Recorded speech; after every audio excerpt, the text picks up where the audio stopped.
It's exciting because, like, now I can go back to not knowing what money is. Nothing makes me misunderstand the concept of money like living in New York City.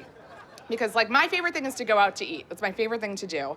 And I love to just, like, sit at the bar, order a couple glasses of wine, maybe a couple apps, a dessert, if it's a good day, or a bad one. And I'll get the check and it's $150. And I'm like, yeah, that's what dinner costs.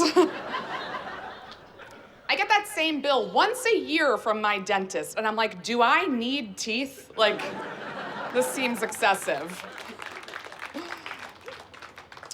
Now, throughout the pandemic, I didn't see many people just because I live in a studio apartment, or as I call it, a practice coffin. So I did see a neighbor of mine, a couple weeks in. I was down in the laundry room of my building. Sorry to brag. But I was down there and I was talking to this woman, and she was like, I live in 1B. And I was like, I live in 2B. And she goes, oh my God, you have so much morning sex. And I was like, ah!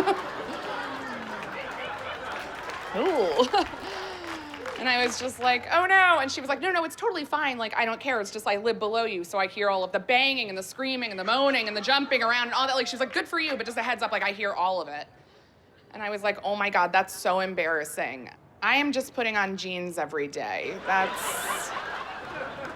I had a lot of time during the pandemic to just sit in my little coffin and stalk people on the internet. That's all I really did. Love that. Went on Facebook, found out that my ex is engaged to a woman who looks just like me. I know, we love, right? It's actually kind of great just because, like, now I know it was my personality. It's answered some questions. I did have a little bit of a tough pandemic, tougher than others, not just because of the studio apartment. I also had spine surgery halfway through. The worst part of the entire experience is I had a hot surgeon. No, not for me. I don't want a hot surgeon. I don't want a hot doctor of any kind. You know why? Because being hot takes a lot of work. And I'm like, when was medical school, you know? No one wakes up with abs. My surgeon showed up for our follow-up appointment, and he was wearing boots, jeans, a button-down, and a nice slim sweater over it. And I was like, sir, you're gonna have to put on a lab coat. This isn't a wine bar. Like,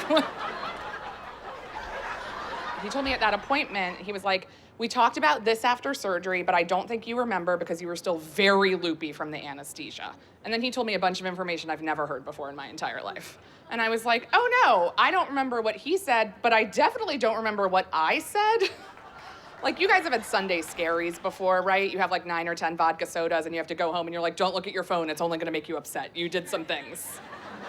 Sunday scaries are nothing compared to anesthesia anxiety. Not fun. I don't know what I said to that man when I was loopy and coming off all the drugs. I do know that every time I go to the office now, he does bring up his wife, and I'm like, okay, got it, you know? Cool. I got a haircut recently. I know, it's thrilling. I did. They sit you down in that like weird chair so you're like this, shoulders up in your ears. They put that tarp up to your second chin. You know, and you're like, what is my body type? Mini fridge with a tablecloth draped over it? And then they center part your hair, slick wet against your face. And you have to look at that version of yourself in the mirror for like 45 minutes. You're like, I am her, she is me, we are one. The whole time, like a hot woman with a sleeve tattoo was like, what podcast do you like? Meow, meow, meow, meow, meow, meow. But then, like, I feel like it's all just kind of a trick, right? Because, like, then they give you the blowout, they take off the tarp, they spin the chair around, and they're like, what do you think?